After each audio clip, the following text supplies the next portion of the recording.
Welcome to the Deep Dive. We're your shortcut to, well, really getting a handle on things without drowning in news feeds.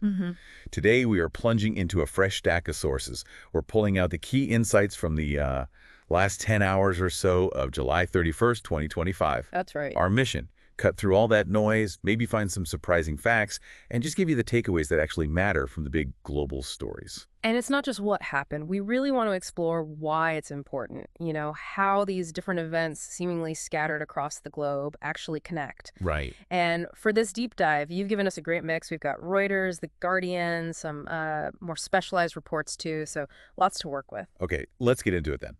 We have to start with this huge natural event that just happened. Yeah. An 8.8 magnitude earthquake off Kamchatka. That's massive. It's just huge, enormous power. And the immediate result, tsunami warnings just boom across the Pacific. Hawaii, Japan, the U.S. West Coast, they all started evacuations. Activated their protocols, yeah. But what's really striking here is what didn't happen. Exactly. The critical outcome, 0 casualties reported, despite an 8.8 quake. Wow. It's pretty incredible. And it's not just luck, right? This really highlights how far global disaster preparedness has come. So the systems worked. They really did. Swift warnings, coordinated responses.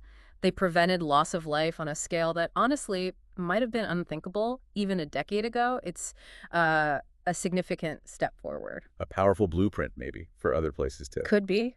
Definitely something positive there. Okay, so from the earth literally shaking, let's pivot to the global economy. Because the ground seems a bit shaky there too, metaphorically speaking. We're seeing some really mixed signals. Definitely mixed, yeah. Let's start in Europe.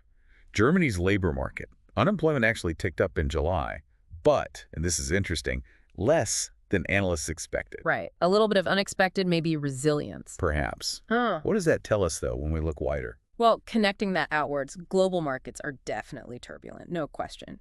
Asian equities, for instance, took a sharp dive. Why was that? Mostly weak data coming out of China. And then you've got copper prices. They've fallen nearly 20%. 20%? That's a big drop for copper. It is. Copper is often seen as, a bellwether for the global economy. So a drop like that, it raises concerns about industrial demand worldwide. Right.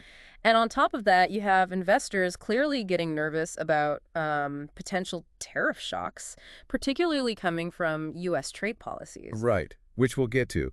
But here's the twist, isn't it? Despite all those global jitters, the story in the U.S. market seems quite different. It really does. It's a fascinating contrast. The bears, the ones betting on a downturn, they've kind of flipped their stance, apparently. They have. The U.S. dollar and U.S. stocks have actually rebounded pretty strongly. Strong earnings, good economic data, pushed the dollar to its first monthly gain all year in 2025. Yeah, first gain of the year.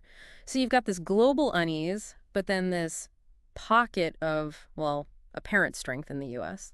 So how do we square that? What's driving investor thinking? Well, that's the million-dollar question, isn't it? And if you look closely at investor behavior, it gets even more interesting. Global gold demand, it rose 3% in the second quarter. Gold. Okay, so safe haven seeking. Exactly. But more than just caution, investment demand for gold specifically surged, up 78% compared to last year. 78%, wow. Yeah. Massive jump. And this happened even while demand from central banks and for jewelry actually dipped a bit. So investors are piling into gold, even as other buyers pull back slightly. Right. It suggests, a significant chunk of investors, maybe the more sophisticated ones, are hedging their bets. They're flocking to safety, perhaps not fully buying into this U.S. rebound story as like a long-term global fix. Maybe seeing it as temporary, or worried about something deeper. Could be either. It certainly signals a deep undercurrent of caution, maybe even skepticism, about where things are truly headed globally. That caution makes sense when you look at the geopolitical chessboard. Things feel tense. They do. Very tense. Let's talk trade tensions. Specifically with Canada, it looks like the U.S. is really ramping up a trade fight ahead of an August 1st tariff deadline. Yeah, the rhetoric is heating up, severe tariffs being threatened. And the trigger seems to be Canada's support for Palestinian state recognition. That appears to be the main sticking point cited, yes. It definitely complicates negotiations with a really key neighbor and ally. A key partner, absolutely. And this isn't happening in a vacuum, is it? There are other U.S. trade moves. No, it's a part of a broader picture. Look at the new economic pact just announced with South Korea. Okay, what's happening there? So the U.S. is set to impose 15% tariffs on South Korean imports. But, and this is crucial, it's an exchange. An exchange. What does South Korea give? South Korea has pledged a huge amount, $350 billion in investment into the U.S. plus, committing to buy $100 billion worth of U.S. energy products. Whoa. Okay, so tariffs on one side, massive investment and purchase commitments on the other. Exactly. It shows how complex these modern trade deals are. Tariffs are just one tool in a much bigger negotiation, often aimed at securing other major economic or strategic wins. It's very transactional. Transactional, good word for it. Okay, shifting now to a much more somber development, the Russian airstrikes on Kyiv. Yes, just tragic news coming out of there. Reports say at least 6 people killed, Mm-hmm. including a 6-year-old boy. Just heartbreaking. Absolutely awful. And the scale of the attack. Over 300 drones and missiles, hitting residential areas, leaving dozens wounded. It underscores the terrible human costs behind these geopolitical conflicts. These aren't abstract events. They have devastating real-world impacts on ordinary people. And amidst this ongoing conflict, there are diplomatic efforts elsewhere, Yeah. trying to address other long-standing issues. That's right. Even as new crises flare up, diplomacy continues on other fronts. For example, there was a significant UN-backed peace conference in New York recently. What was the focus there? The main push was for the recognition of a Palestinian state. World leaders gathered trying to advance what's called two-state diplomacy. Meaning an independent Palestine alongside Israel? Correct. Trying to find a path forward in that incredibly complex and long-running conflict. It shows the international community, or parts of it anyway, still trying to engage on these really tough geopolitical challenges. Okay.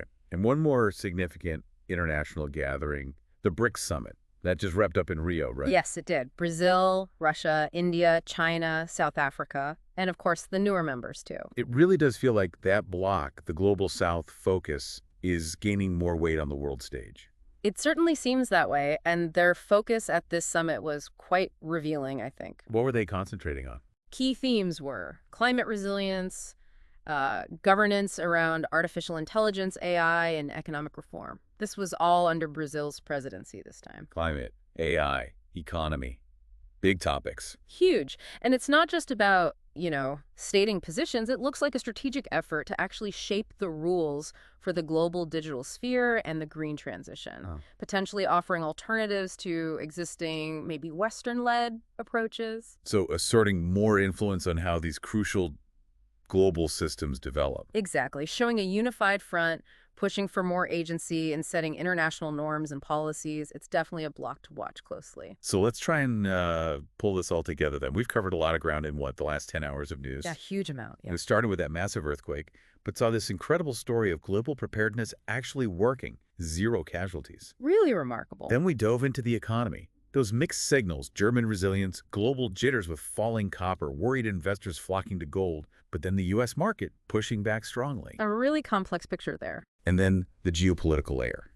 Escalating trade tensions with Canada, that intricate deal with South Korea, the tragic attacks on Kyiv, diplomatic moves on Palestine, and the BRICS summit asserting its influence. It really highlights how interconnected everything is, doesn't it? Trade policy affects market sentiment, conflicts drive diplomatic efforts, even natural disasters test global systems. Absolutely. And maybe a sense of resilience, too, in unexpected places, despite all the turbulence. That's a good point.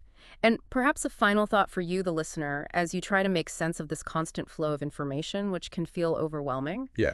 Just reflect on how quickly things can change and how often the surface story, like a strong U.S. market, might mask deeper currents, like that surge into gold. Understanding those underlying drivers, the economic pressures, the strategic goals, the human responses, that's really key. So maybe ask yourself, which of these threads we talked about today do you think will pull hardest on the future? What's the event or trend that will really shape what comes next? Something to definitely keep thinking about.